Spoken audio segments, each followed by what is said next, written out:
On July 20, 1969, as Neil Armstrong's boot pressed into the lunar dust, an entire nation watched in stunned silence thousands of miles away. In the Soviet Union, the moment was not broadcast live. Instead, a delayed radio announcement tersely acknowledged that Americans had reached the moon, a prize that many Soviet engineers and cosmonauts had long believed would be theirs. Behind closed doors at the Kremlin and in the corridors of the Soviet space program, the reality was sinking in. The most consequential battle of the Cold War had been lost. Not with nuclear missiles or military might, but with a footprint on alien soil. Before we dive into this extraordinary story, tell me in the comments, which city are you watching from? It's incredible to see our historical community spread across the world. And if you're new here, subscribe to the channel and turn on notifications.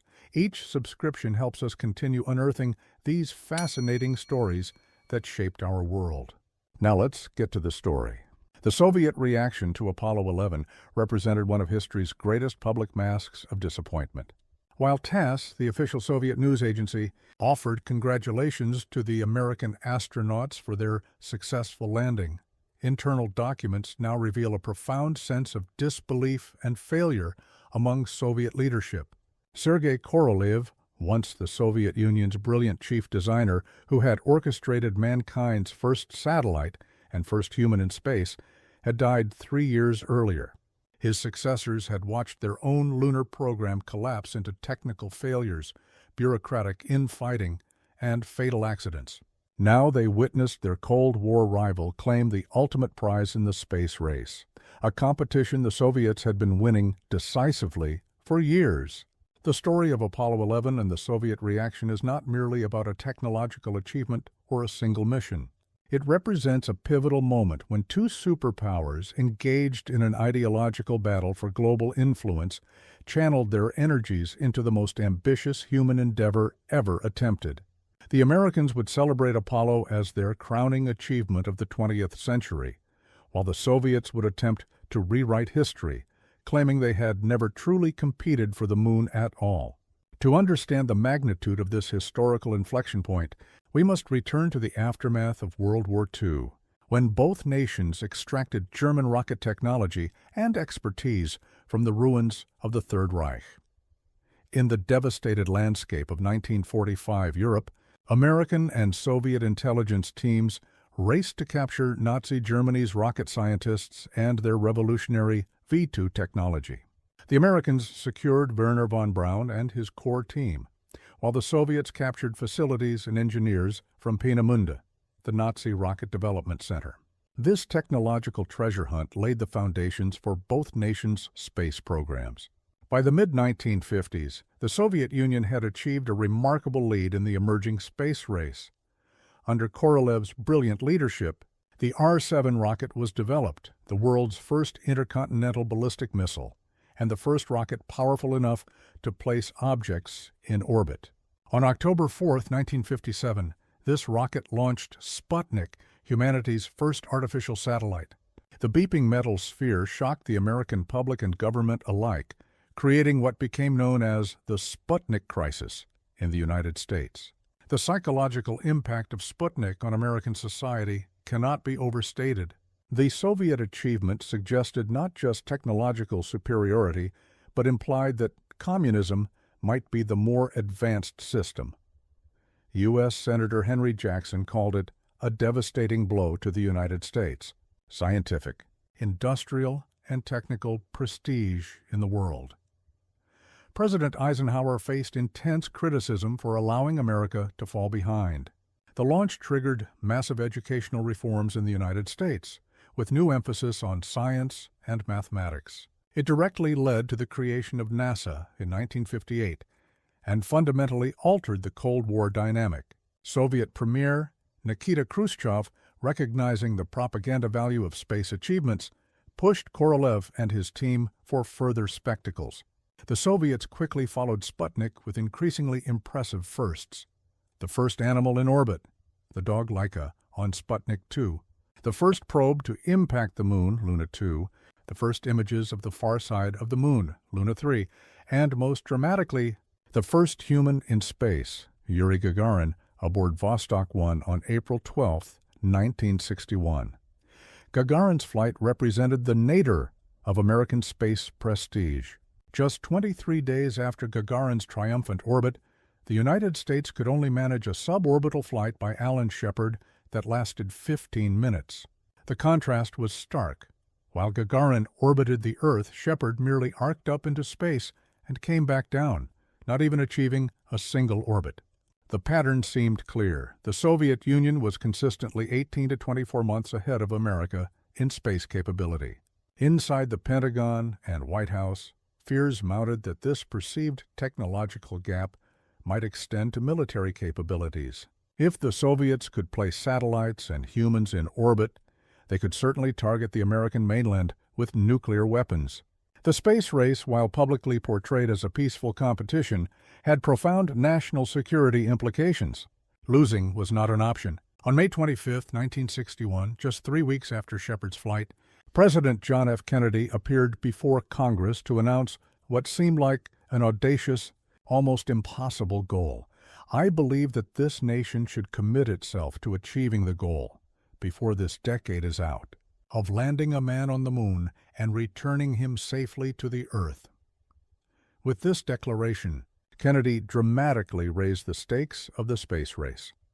Rather than compete in the areas where the Soviets excelled, Kennedy chose to move the competition to a new arena, one requiring vast resources, industrial capacity, and technological innovation where America might have advantages. What few Americans realized at the time was that Kennedy had chosen this goal after being advised that it was the only space milestone where the United States had a realistic chance of beating the Soviets. Internal memos from NASA and the Department of Defense had made clear that the Soviet Union was likely to achieve all near-term space objectives first. The moon was far enough away, requiring such an enormous leap in technology and resources that America might be able to catch up and pull ahead. In the Soviet Union, Kennedy's announcement was initially dismissed as typical American boasting. Khrushchev had repeatedly humiliated the Americans in space and saw little reason to believe they could overcome the Soviet lead. Sergei Korolev, however, understood the challenge's magnitude and began advocating for a coordinated Soviet lunar program.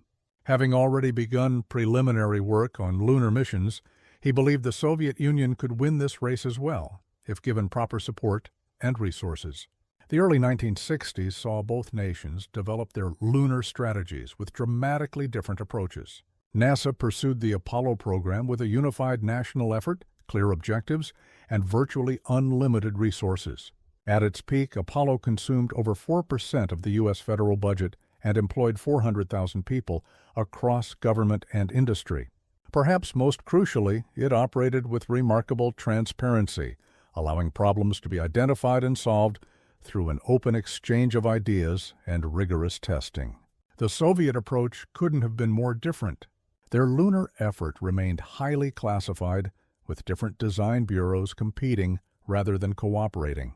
Resources were split between military and civilian space programs. Most problematically, there was no single authority equivalent to NASA coordinating the overall effort.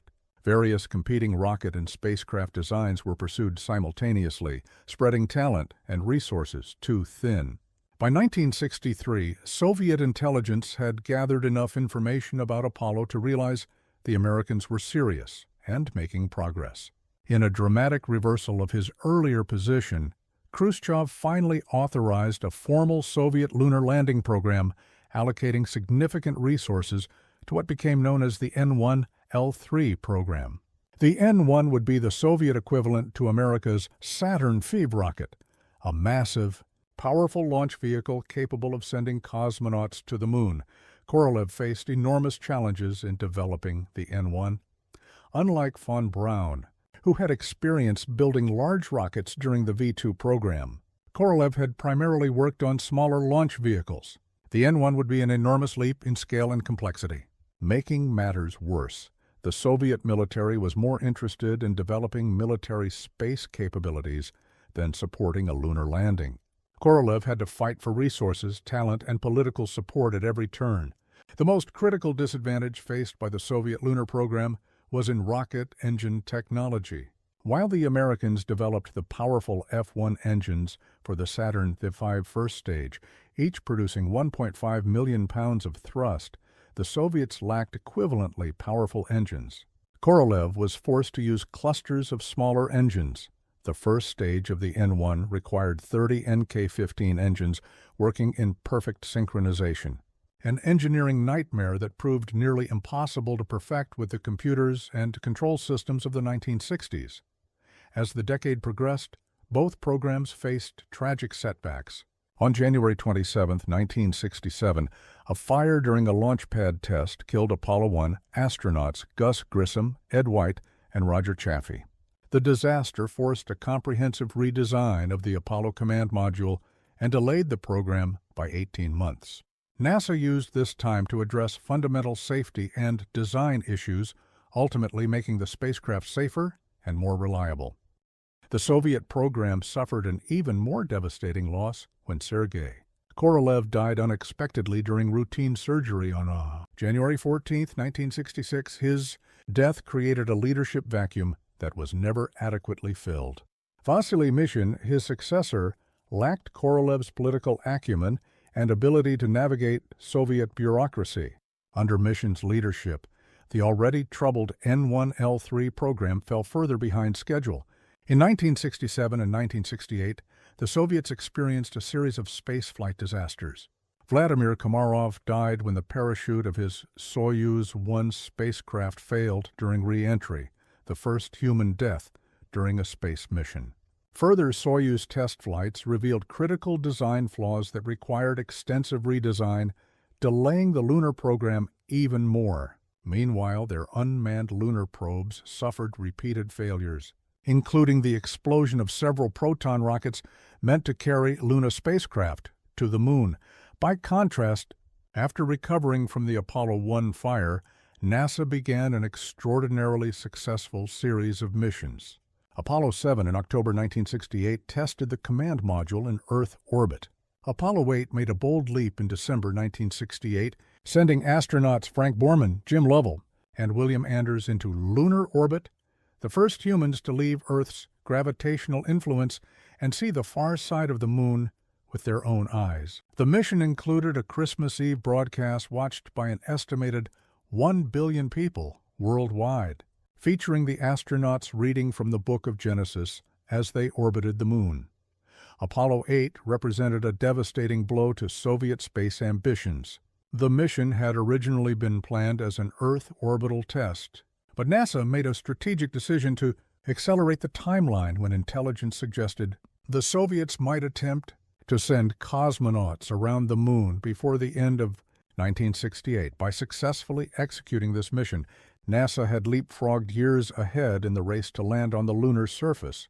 Soviet leadership was stunned by Apollo 8. Their own circumlunar program, using a modified Soyuz spacecraft launched by a Proton rocket, had suffered repeated failures in unmanned tests. The Americans had seemingly solved in months problems that had plagued Soviet engineers for years. More ominously for the Soviets, NASA had demonstrated the capability of the Saturn V rocket, a launch vehicle far more powerful and reliable than anything in the Soviet arsenal. Inside the Soviet space program, desperation began to set in. The first test launch of the complete N-1 rocket in February 1969 ended in failure when the rocket crashed back to Earth shortly after liftoff. The second attempt in July 1969, just weeks before Apollo 11, resulted in one of the largest non-nuclear explosions in human history when the N-1 exploded on the launch pad with the force of a small nuclear weapon. The blast destroyed the launch complex and set the Soviet lunar program back by years. As the Apollo program methodically checked off each milestone, Apollo 9 testing the lunar module in Earth orbit, Apollo 10 performing a dress rehearsal in lunar orbit, Soviet leadership began to realize that they would not reach the Moon first.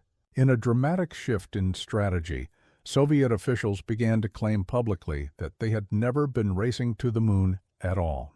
The Soviet press portrayed their space program as focused on scientific research through robotic missions and Earth orbital space stations. suggesting that sending humans to the moon was an unnecessary risk and expense. This public stance masked the reality of a massive secret lunar program that had consumed billions of rubles and the efforts of the Soviet Union's finest engineers for nearly a decade. Only decades later would the full scope of the Soviet lunar effort become known to the world. On July 16, 1969, Apollo 11 lifted off from Kennedy Space Center in Florida.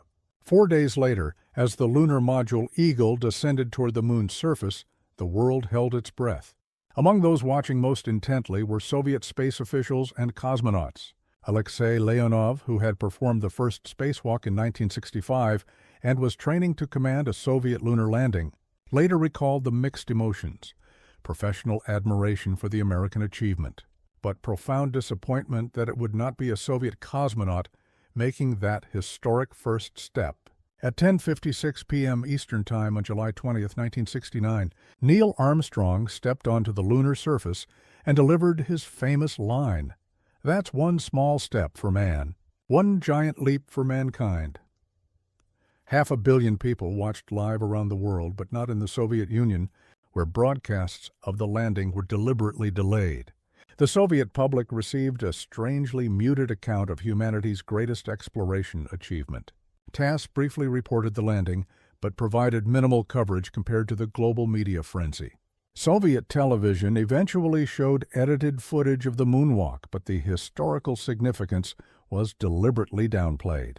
In an attempt to distract from the American triumph, the Soviets launched Luna 15, an unmanned sample return mission, to coincide with Apollo 11. The probe crashed into the moon while attempting to land, providing an unintentionally perfect metaphor for the Soviet lunar program as a whole. Behind closed doors, the Soviet reaction was complex and multifaceted. KGB reports from the period reveal that many ordinary Soviet citizens expressed genuine admiration for the American achievement.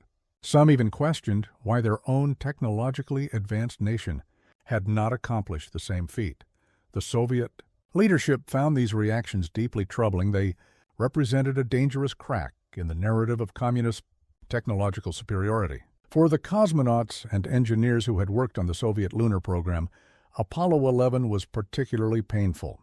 They knew better than anyone how close they had come, and how organizational failures, rather than technical capabilities, had ultimately cost them the prize.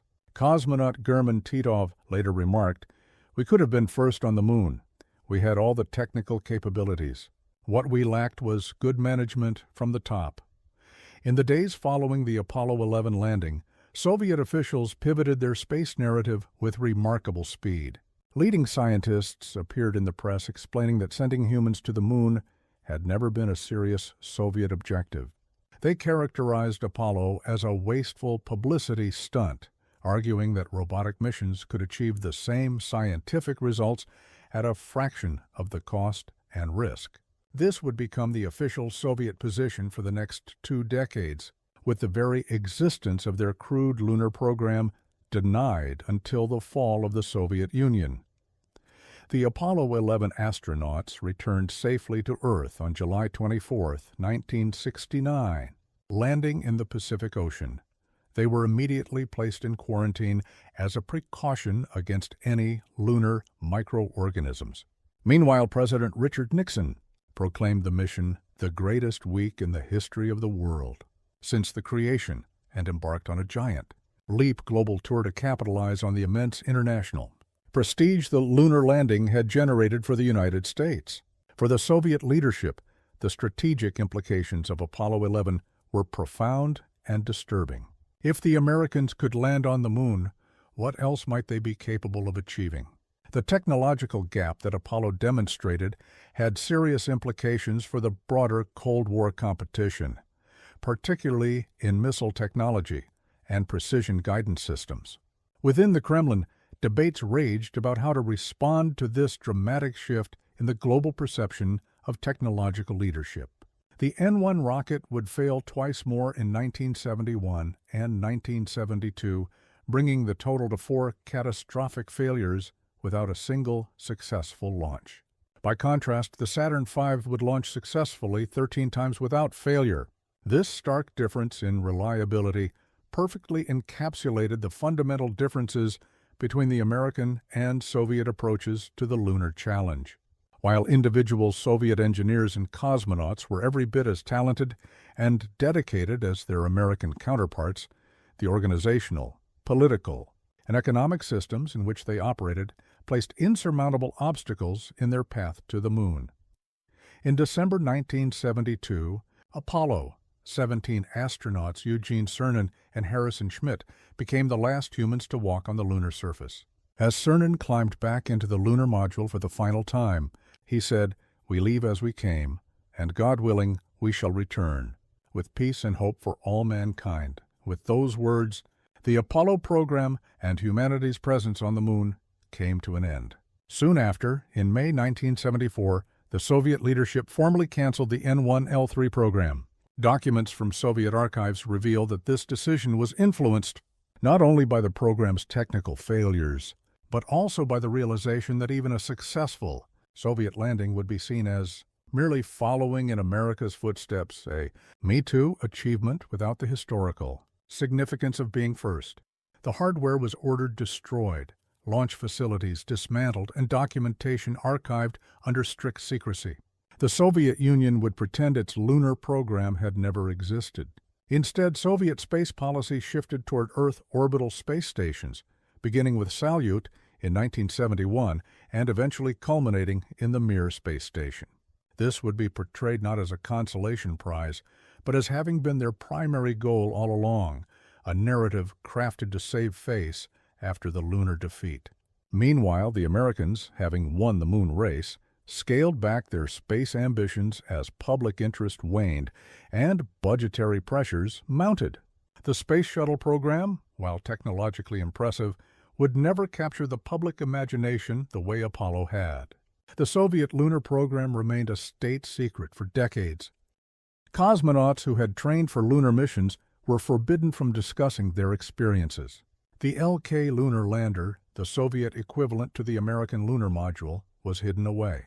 Soviet space exhibitions featured robust displays about Sputnik, Gagarin, and other early triumphs, while the period corresponding to Apollo was conspicuously minimized. Only in the Glasnost era of the late 1980s did the truth begin to emerge. Veterans of the Soviet space program started to speak openly about their lunar efforts. Boris Chertok, Korolev's deputy, published memoirs detailing the program's history and failures. When the Soviet Union collapsed in 1991, archives opened, revealing the full scope of what had been one of the Cold War's most closely guarded secrets, the massive Soviet effort to reach the moon, and the profound impact of its failure on Soviet prestige and self-perception. The psychological impact of the Apollo program on Soviet leadership cannot be overstated. Premier Alexei Kosygin, watching the broadcast of Apollo 11 in the privacy of his office, reportedly turned to an aide and asked, "How is it possible they can do this and we cannot?" This simple question encapsulated the profound reassessment taking place within the Soviet system. For a nation that had staked its ideological legitimacy on scientific and technological progress, Apollo 11 represented more than just a space achievement. It was a direct challenge to the narrative of communist superiority. In the immediate aftermath of the lunar landing, Soviet propaganda mechanisms engaged in what intelligence experts now recognize as a three-pronged strategy: minimize, distract, and redefine. First, they minimized the scientific significance of the lunar landing, with commentators dismissing it as a television spectacle staged for political purposes. Second, they attempted to distract attention by highlighting ongoing Soviet space achievements, particularly the automated lunar program. Finally, they redefined success in space exploration, arguing that the true frontier was not the moon, but long-duration spaceflight in Earth orbit. This last point would become the cornerstone of Soviet space policy for the next 2 decades. Valentina Tereshkova, the first woman in space, was dispatched on international tours where she emphasized the practical benefits of Earth orbital research compared to the symbolic gesture of lunar exploration. Meanwhile, behind the scenes, Soviet engineers were ordered to accelerate work on the Salyut space station program, which would give the Soviet Union a new space first to celebrate. For the cosmonauts who had trained for lunar missions, the cancellation of the program represented personal as well as professional disappointment. Alexei Leonov had been selected to command the first Soviet lunar landing. He had spent years in training, including practicing lunar surface activities in specially designed simulation facilities. In private conversations decades later, Leonov would admit to carrying a small vial of Soviet soil that he had intended to place on the lunar surface alongside the USSR flag, a symbolic joining of Soviet Earth with lunar dust that would never occur. The Soviet lunar spacecraft themselves represent one of history's great might-have-beens. The LK lander, the Soviet equivalent to NASA's lunar module, was a single cosmonaut vehicle with a unique design philosophy. Unlike the American two-stage approach, the Soviet lander would have left its landing legs behind on the lunar surface to save weight during ascent. Only one cosmonaut would have descended to the surface, while another remained in lunar orbit aboard the LOK command ship, a decision driven by weight constraints rather than mission preferences. The LK underwent extensive testing in Earth orbit, disguised as Cosmos satellites to hide their true purpose from Western intelligence. Cosmos 379, 398, and 434 were actually unmanned tests of the lunar lander in Earth orbit. They performed successfully, suggesting that despite the N-1 rocket's failures, the lunar spacecraft themselves might have been capable of completing their missions had they ever reached the moon. The human toll of the Soviet lunar program extended beyond disappointed cosmonauts. The N-1 rocket's second test flight explosion in July 1969 killed several ground personnel, though the exact number remains disputed in Russian sources. These deaths were classified, with families told their loved ones had died in industrial accidents. Unlike NASA, which had publicly honored the Apollo 1 astronauts and used their sacrifice to improve spacecraft safety, the Soviet system buried its failures and the humans caught in them, preventing crucial lessons from being learned. Perhaps most poignantly, Sergei Korolev never lived to see how the space race concluded. Many Soviet space veterans maintain that had Korolev survived his surgery in 1966, the outcome might have been different. His unique combination of technical brilliance, political savvy, and personal charisma had propelled the early Soviet space triumphs. His successor, Vasily Mishin, though technically competent, lacked Korolev's ability to navigate Soviet bureaucracy and inspire his teams through the immense challenges they faced. The technological differences between the American and Soviet lunar programs reveal much about the societies that produced them. The Soviet approach favored theoretical elegance and minimalism, often producing designs that were simpler but less forgiving of errors. The American approach emphasized redundancy, extensive testing, and system integration, producing more complex but ultimately more reliable systems. These philosophical differences extended to computing technology as well, an area where the Soviet Union lagged significantly behind. The Apollo guidance computer, though primitive by modern standards, represented a breakthrough in miniaturized, reliable computing. Soviet spacecraft relied much more heavily on ground control and pre-programmed sequences, with less onboard computing capacity. This difference became particularly significant for lunar missions, where the 1.3-second communication delay made real-time control from Earth problematic during critical maneuvers like landing. As American astronauts continued to explore the lunar surface with Apollo 12, 14, 15, 16, and 17, each mission more ambitious than the last, Soviet space officials watched with a mixture of professional admiration and personal frustration. Lunar samples brought back by Apollo astronauts were analyzed in laboratories worldwide, but Soviet requests for samples were initially denied due to Cold War tensions.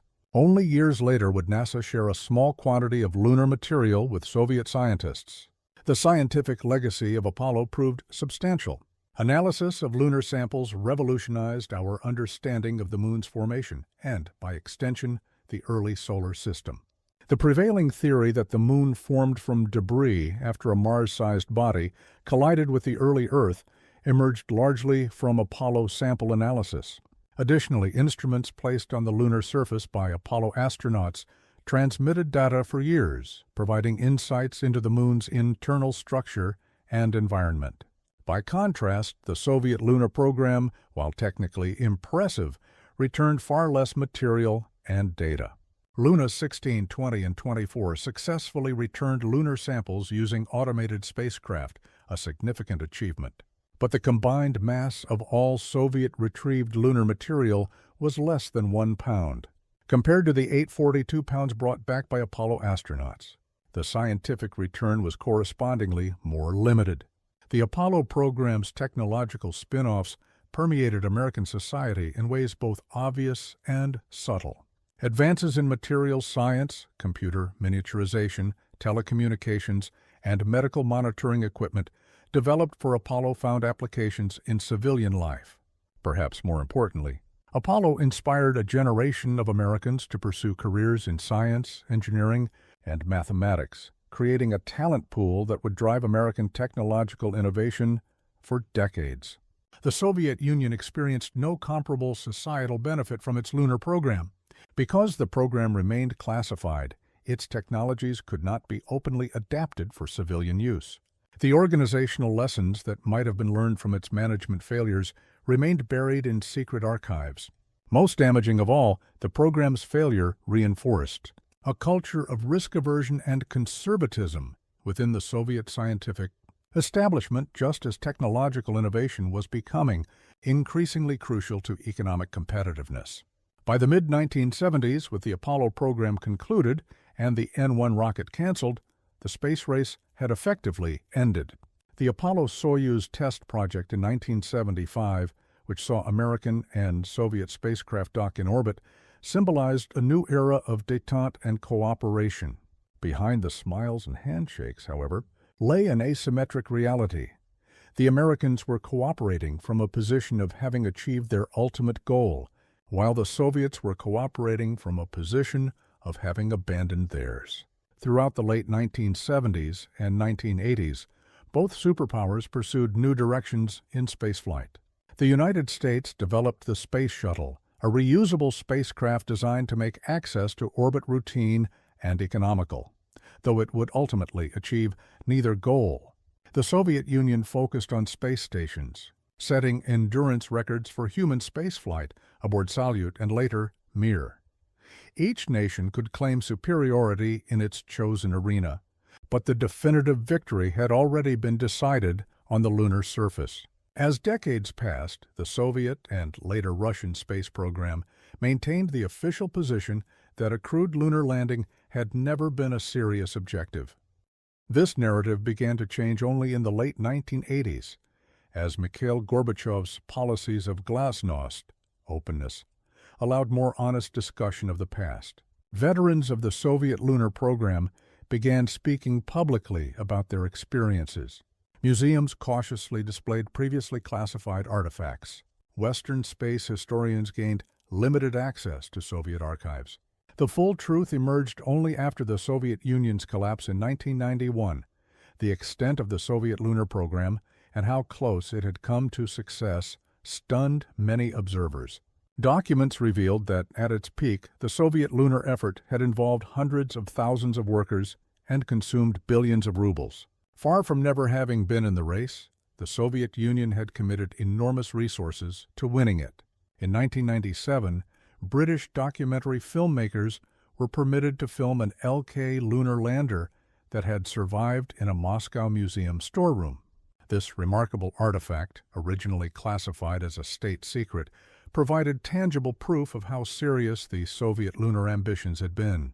Subsequent historical research has identified at least 5 LK landers that were built for testing, with several still in existence in Russian museums and institutes. Perhaps the most remarkable survivals are the 5 NK-33 engines that were secretly preserved by their designer, Nikolai Kuznetsov, against explicit orders to destroy all N-1 hardware. Kuznetsov, believing in the engine's technical excellence despite the N-1's failures, hid them in a warehouse. Decades later, these engines, discovered by American engineers in the 1990s, were purchased, refurbished, and successfully used in modern American rockets, a final ironic twist in the Soviet lunar program's legacy. For the generation of Soviet citizens who lived through the space race, Apollo represented a paradox, a magnificent human achievement that was simultaneously a defeat for their nation. Many experienced genuine pride in humanity's accomplishment while also feeling the sting of national disappointment. This complex emotional response was captured by cosmonaut Georgy Grechko, who later said, "We were rivals, yes, but we were all humans exploring the unknown together. When Armstrong stepped on the moon, part of me was there with him." The cosmonauts and astronauts themselves often developed mutual respect that transcended Cold War politics. When Neil Armstrong visited Russia in 1970, he specifically requested to meet with the engineers and cosmonauts of the Soviet space program. During that visit, Armstrong, unaware of the existence of the Soviet lunar program, nevertheless sensed the unspoken connection with his Soviet counterparts, later describing them as brothers in the same great endeavor, regardless of which flag we served under. For Soviet leaders, the Apollo program demonstrated not just American technological prowess, but the effectiveness of American organizational systems. The successful management of Apollo involving government agencies, universities, and private industry in a coordinated effort contrasted sharply with the fragmented, secretive, and often counterproductive competition between Soviet design bureaus. This lesson would influence Gorbachev's later reforms, which attempted to introduce greater transparency and cooperation into the Soviet economic system, though too late to save the Soviet Union itself. The Apollo program cost approximately $25.4 billion in 1960s dollars, equivalent to about $152 billion today. While expensive, this represented just 4.4% of the U.S. federal budget at its peak and less than 0.5% of America's GDP during the period. The Soviet lunar program's precise cost remains difficult to calculate due to the different economic system and classified nature of the program. But estimates suggest a comparable investment in percentage terms, though with far less to show for it. In purely geopolitical terms, Apollo delivered exceptional value for money. The prestige, soft power, and technological demonstration it provided far exceeded what any military program could have achieved for the same investment. It reinforced American leadership of the Western Alliance and created doubt about Soviet capabilities even among communist-aligned nations. It also provided cover for significant advances in military space technology that were developed alongside the civilian program. The Soviet failure to reach the moon had profound implications for Soviet prestige within the communist bloc. Eastern European populations, already skeptical of Soviet leadership following the Prague Spring crackdown of 1968, saw Apollo as further evidence of Western technological superiority. Communist China, already ideologically estranged from the Soviet Union, used the lunar landing in its propaganda, suggesting that Soviet revisionism had weakened what should have been communism's natural technological advantages. By the early 1970s, with the moon race decisively lost, Soviet space policy shifted toward pragmatic goals where they could still achieve notable firsts. The Salyut and later Mir space stations established Soviet leadership in long-duration spaceflight. The Venera program achieved significant firsts in the exploration of Venus, including the first pictures from another planet's surface. These accomplishments, while impressive, never captured global imagination the way Apollo had. The American public, meanwhile, quickly lost interest in lunar exploration after the initial excitement of Apollo 11. By the time of Apollo 17, television networks no longer provided live coverage of lunar excursions. Congressional funding for NASA declined precipitously, with the final 3 planned Apollo missions, 18, 19, and 20, canceled to save money. The visionary plans for lunar bases and Mars expeditions that had seemed imminent in 1969 were indefinitely postponed. This rapid demobilization of America's space capabilities represents one of history's great missed opportunities. The momentum and expertise built during Apollo dissipated as engineers and scientists moved to other industries. The Saturn V production lines were closed, and the specialized facilities for constructing these enormous rockets were repurposed or abandoned. When later generations of space enthusiasts asked why humans haven't returned to the moon, the answer lies partly in this premature dismantling of Apollo's infrastructure. The Soviet Union, for its part, formally abandoned lunar ambitions in 1976 when the N1L3 program's successor, the Vulcan LEK project, was also canceled. Chief designer Valentin Glushko, who had replaced Machine in 1974, directed Soviet efforts toward the Energia heavy-lift rocket and Buran shuttle instead. Both were technically successful, but came too late to save the collapsing Soviet system. Buran flew only once unmanned in 1988, becoming another expensive space program, terminated by the Soviet Union's dissolution. The story of Apollo and its Soviet counterpart contains profound lessons about the nature of large-scale technological endeavors. Success in such undertakings depends not just on technical brilliance or resource availability, but on organizational structures, political leadership, and cultural factors. The Soviet system excelled at focused, high-priority projects with clearly defined parameters, like putting the first satellite or human into space. It faltered when faced with complex, multifaceted challenges requiring sustained effort and open communication across institutional boundaries. The American system, while less efficient in some respects, proved more adaptable to the lunar challenge. NASA's approach of all-up testing, testing complete systems rather than incremental components, rigorous documentation, and relatively transparent sharing of information across contractors created a more robust development process. When failures occurred, as they inevitably did in both programs, the American system was better at learning from them and implementing corrective measures. For individual Soviet citizens, the moon landing required a difficult reconciliation of competing emotions. Pride in human achievement conflicted with disappointment in national failure. Faith in the communist system's superiority confronted evidence to the contrary. The dissonance created by Apollo 11 contributed to a growing sense among Soviet intellectuals that their system might not be the inevitable wave of the future as Marxist-Leninist dogma had proclaimed. One Soviet radio engineer who worked on tracking equipment for the lunar program and later emigrated to the West described watching the Apollo 11 landing in a crowded room of colleagues. "We were supposed to be winning the space race. That was what we had been told for years. But watching the Americans walk on the moon, I think many of us realized for the first time that perhaps our system wasn't as superior as we had been led to believe." It was a moment of clarity and doubt.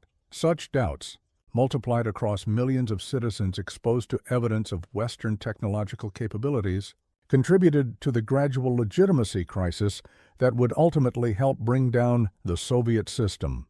While Apollo alone did not cause the Soviet Union's eventual collapse, it contributed to a growing recognition among Soviet citizens that their system had fundamental flaws that propaganda could not forever conceal. The international diplomatic impact of Apollo extended well beyond the immediate Cold War rivalry.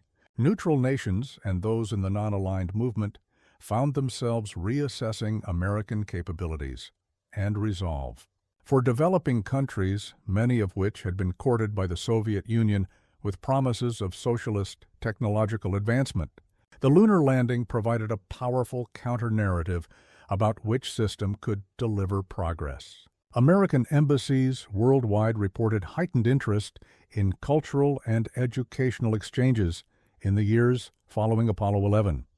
Inside the Soviet political establishment, the lunar program's failure triggered a reassessment of space policy priorities. A classified Politburo report from 1974, declassified in the post-Soviet era, reveals a stark conclusion.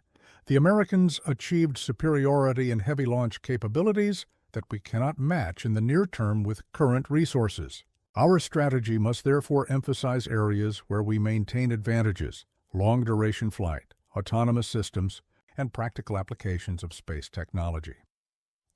This strategic pivot had significant implications for military space development as well. Resources previously allocated to the lunar program were redirected toward military applications, including early anti-satellite weapons testing and more advanced reconnaissance satellites. The Soviet military space program, always better funded than its civilian counterpart, absorbed many of the engineers from the canceled lunar effort, putting their expertise to work on defense projects instead of exploration. For the aging leadership of the Soviet Union, men like Leonid Brezhnev, who had risen through the party during Stalin's era, Apollo represented a personal embarrassment they were determined to minimize. Unlike Khrushchev, who had enthusiastically promoted early Soviet space achievements, Brezhnev rarely spoke publicly about space matters after Apollo 11. Space achievements, once central to Soviet technological propaganda, became notably less prominent in official statements and celebrations during the 1970s. Public manifestations of this shift appeared in Soviet commemorations. The anniversary of Gagarin's flight remained a major celebration, while the anniversaries of the lunar landing went unacknowledged in Soviet media. Postage stamps, posters, and other state-produced media continued to celebrate Sputnik, Gagarin, and other early triumphs while minimizing or ignoring later developments in space exploration. For a generation of Soviet school children growing up in the 1970s and 1980s, the history of space exploration effectively ended with Gagarin. This selective historical narrative extended to museums and public exhibits. The Memorial Museum of Cosmonautics in Moscow, opened in 1981, presented a carefully curated version of space history that emphasized Soviet firsts while giving minimal attention to Apollo. The magnificent achievements of the early Soviet space program were rightfully celebrated, but the museum created an impression that space exploration had proceeded along separate, parallel tracks rather than as a direct competition that one side had decisively won. The human stories behind the Soviet lunar program remained largely hidden. Unlike the American astronauts, who became national celebrities with books, speaking tours, and political careers, the cosmonauts who had trained for lunar missions were reassigned to other flights with little public explanation. Some, like Alexei Leonov, went on to significant achievements, including commanding the Soviet side of the Apollo-Soyuz mission. Others faded into relative obscurity, their dreams of walking on the moon known only to close colleagues and family. The psychological impact on these cosmonauts varied greatly. Some, like Leonov, channeled their disappointment into new challenges and remained philosophical about the program's failure. Others struggled with what might have been. Valery Bykovsky, who had trained extensively for lunar missions, later admitted to recurring dreams about walking on the lunar surface well into his retirement years. "In my dreams," he said in a rare 1990s interview, "I see the Earth hanging in the black sky, and I am standing on the moon, placing our flag in the dust. Then I wake up and remember it never happened."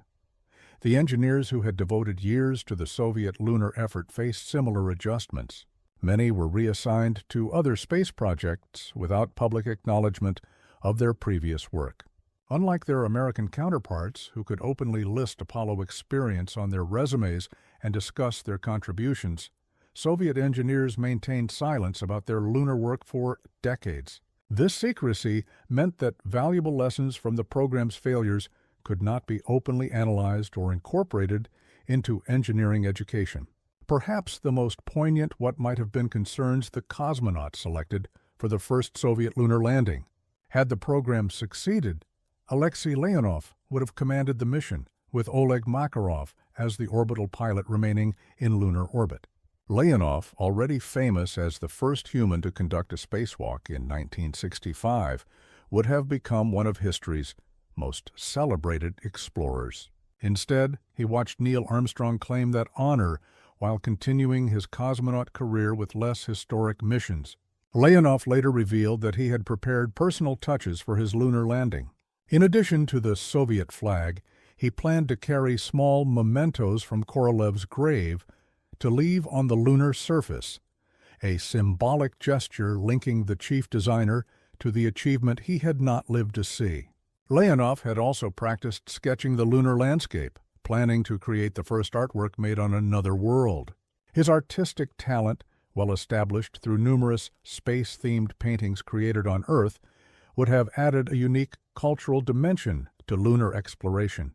The political implications of a successful Soviet lunar landing would have been profound, potentially altering the course of the Cold War. A Soviet flag on the moon alongside the American flag would have reinforced the narrative of two equal superpowers rather than one technological superior. The prestige value alone might have strengthened Soviet influence in contested regions of the developing world and bolstered communist parties in Western democracies. Inside the Soviet Union, a successful lunar landing would have validated the enormous resources devoted to the space program and potentially strengthened public confidence in the leadership. Coming after the Prague Spring crackdown of 1968, which had damaged the Soviet Union's image among leftist intellectuals worldwide, a lunar triumph might have restored some of the ideological momentum lost during that crisis. For the United States, losing the moon race, or even sharing the achievement, would have significantly diminished the psychological victory of Apollo. American policymakers had explicitly chosen the lunar landing goal because it was an achievement that would be unmistakable to people worldwide, regardless of propaganda. A Soviet cosmonaut on the moon would have muddied this clear victory narrative and potentially extended the space race into further, more costly competitions. The technological paths of both space programs might also have diverged significantly. A successful N-1 rocket would have given the Soviet Union heavy lift capability comparable to the Saturn V, potentially enabling more ambitious projects like space stations built with modules too large for smaller rockets to launch. The Soviet Union might have pursued its own version of Skylab or developed lunar-based concepts similar to those NASA proposed, but never built due to budget constraints. Instead, the divergent outcomes of the lunar programs reinforced different areas of expertise. The United States maintained superiority in heavy-lift rockets, deep space operations, and planetary exploration. The Soviet Union developed greater experience with long-duration spaceflight, space station operations, and reliable medium-lift launch vehicles, specializations that would later become the foundation of Russia's contributions to the International Space Station. As the decades passed, the significance of Apollo in the Cold War context became increasingly clear to historians. The program represented a unique moment when a democratic society mobilized its resources toward a peaceful technological achievement of unprecedented difficulty, and succeeded. It demonstrated that free societies could, when properly motivated and organized, accomplish goals requiring long-term commitment and coordination across multiple institutions. The Soviet lunar program's failure, conversely, revealed structural weaknesses in the communist system that would eventually contribute to its collapse. The inability to effectively coordinate complex technological projects, the counterproductive competition between design bureaus, the culture of secrecy that prevented learning from failures, and the subordination of technical decisions to political considerations all foreshadowed similar problems in other sectors of the Soviet economy. By the 1980s, with the Soviet Union facing economic stagnation and technological challenges across multiple fronts, the memory of the lost moon race served as a warning to reformers like Gorbachev. His policies of glasnost and perestroika attempted to address some of the same systemic issues that had hampered the lunar program: excessive secrecy, bureaucratic infighting, and institutional resistance to innovation. However, these reforms came too late to save the Soviet system. When the Soviet Union dissolved in 1991, one of the first space secrets to emerge was the full story of the N1L3 program. Western space historians were stunned by the scope of what had been concealed. The massive N1 launch pad at Baikonur, visible in satellite photographs but whose purpose had been obscured, was revealed as the Soviet equivalent to Kennedy Space Center's Launch Complex 39. Models and surviving hardware from the LK lunar lander and LOK command ship were displayed for the first time. For many Russians, the revelation of how close their country had come to the moon and how organizational failures, rather than technical capabilities, had cost them the prize, became symbolic of larger questions about the Soviet era. The lunar program embodied both the ambition and the dysfunction of the Soviet system, visionary goals undermined by flawed implementation, brilliant individual achievements negated by systemic weaknesses. In the post-Soviet era, Russia's attitude toward Apollo and the space race gradually evolved. Rather than maintaining the fiction that they had never raced for the moon, Russian space officials began acknowledging and even celebrating their lunar program as a noble effort that, while unsuccessful, demonstrated remarkable engineering in challenging circumstances. The LK lander, once a state secret, became a proud museum piece, admired for its elegant design and efficiency. This historical reassessment gained momentum with the 30th anniversary of Apollo 11 in 1999, when Russian and American space veterans gathered for joint commemorations.